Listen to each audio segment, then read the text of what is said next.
nezostáva faloš a nič viacej. Hovorím na tých, čo ka mne pozerajú, čo o mne sračky narozprávajú. Píšem tým, čo sa správajú ako svine. Píšem tej burine, ktorá nikdy nevyhynie. Píšem vám, závislivé deti, čo máte v hlave, bordel a smeti. Je pravda, že píšem práve vám vaše mená, konečne nehádam.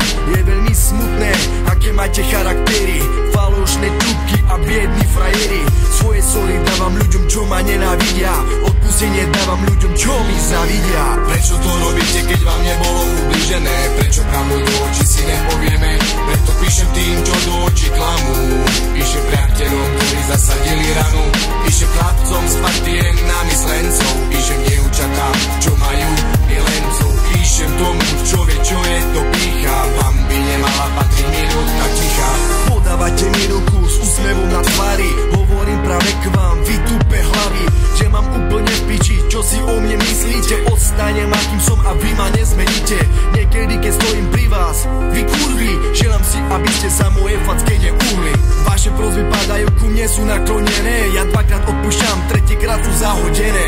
Niekedy mi váš charakter život ničil, hodil som to za hlavu, teraz mám vás v piči. Skutočných priateľov spočítam na jednej ruke. Prečo je to tak, prečo je to také kruté?